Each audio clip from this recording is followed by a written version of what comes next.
the back end of the rubbery spoons you guys have.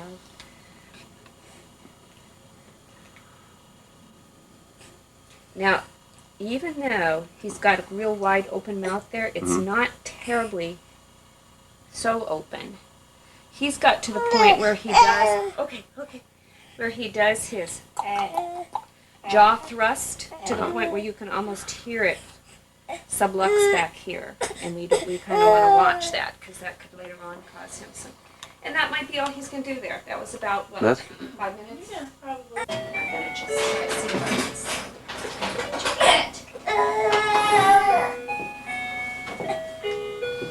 You know what? I'm going to try to seat you up a little straighter because you're just arching.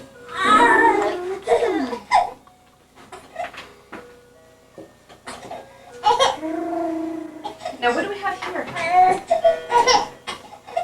What is that? Is that a cold thing?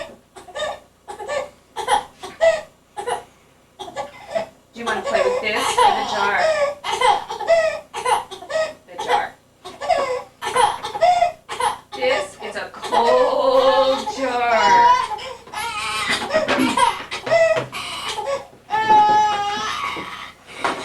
Look.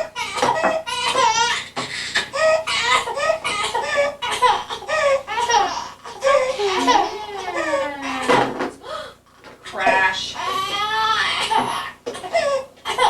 Crash.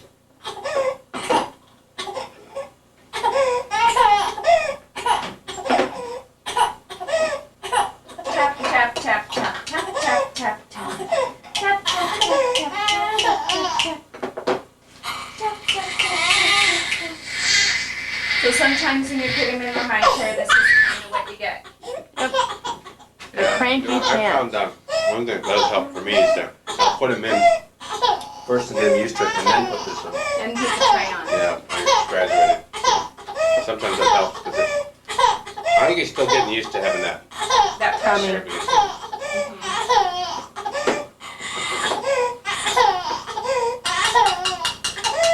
Can you put your hands on here? So cold. It's okay.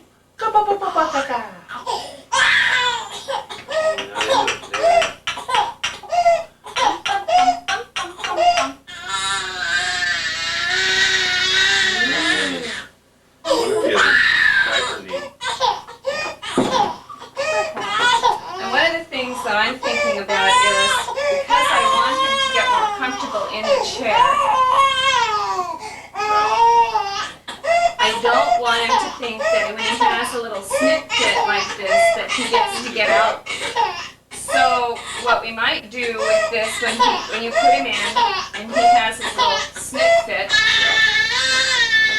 that you still leave him in there for a required amount of time. And it might be 10 minutes to start with because, and set it, he has enough room in his tummy to take it without throwing up. Okay, and I'm just talking from a therapist standpoint, so you let the nutritionists figure out how we're going to deal with the calories. But I also, if we move, oops, we're making a big mess on it, to a more of a behavioral standpoint, I'm also thinking that I want you guys, I'm not saying this for sure yet because we're kind of talking about this, to keep track of bites It's a good idea. per meal as well as ounces. And that way we can see from a behavioral standpoint how many bites do we get in per feeding. Sure. And maybe cross-reference against time. Yes, absolutely. Yeah. Feedings should never go longer than 30 minutes. Well, I don't think I've ever managed to feed him a solid food thing for more than No, 30 now Iris had I've a never- real not even successful close. feed with him last week. That was like, I think 10. it took 10 minutes to get and that she was off. thrilled. Yeah. Oh, no, and you know what? I've seen that too. I mean, I guess I wanted to back up and explain to you where his bottle feeding is at this point. Is that usually I can take that bottle out and put it in his mouth and get 8 or 9 sucks out of him in succession. Sucks well, sucks well, sucks well. I might well get maybe one more blast and then he's done. Mm-hmm. He won't do anymore, but he can do it. But he gets air, doesn't he? But- Yeah, he doesn't let air too. And I think that's why he stops, because then you've got to make sure that you let him burp. Right. burping's tough. Yeah, he's It's not. tough to get it out. I think part of his burping issue is because he's so used to when he burps he throws up, because he very frequently, if he burps he throws up, if he coughs he throws up, so he gets very worried about See, both these of them are and the tries things you not. need to talk with Dr. Lynn about when you Yeah. go in, because that's why we might consider the Nissen as well. I'm sorry, what was the Nissen again? That's where we tighten up, go Oh, in right, and right, right. surgically tighten I'm up sorry. I into knew you the told me fundus. before, I remember now. The, And speaking with the experience, because when I had cancer, it was right up there by the fundus. Mine got really floppy too. so would you have a lot of reflux kind of Mhm. quantity? Yeah, it seems like that would probably be it. When you start talking about reflux, I say, well, gee, that makes sense, seeing he's been on the tube for a year. But the reflux medication doesn't sound like it's helping you guys. He hasn't been really notably more interested in food, if that's what No. you're getting at. So, No, and he hasn't notably decreased his throwing up. no, I would say he's noticeably Yeah, there are increased his throat, quite frankly. And Iris is suspecting some of that is due to the virus he's got. Yeah, I think that's Yeah. true too. But, Because this bug made me, I think it's the mucus, I haven't noticed it coming out of his nose, but it may be doing what mine does and going down back of his throat. so you have that Which- back of the throat. Yeah, it's the post-nasal drip, which is kind of icky, and it makes your tummy all icky, and then you just don't feel good.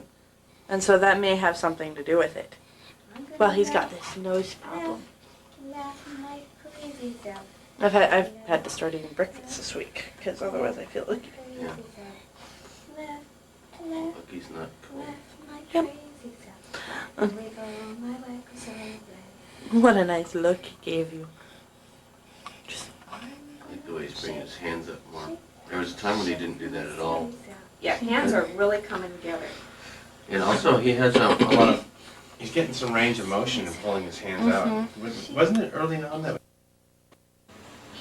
Oh, I was going to sneak you feeding him, yeah.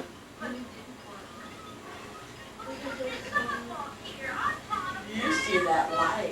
You know what that light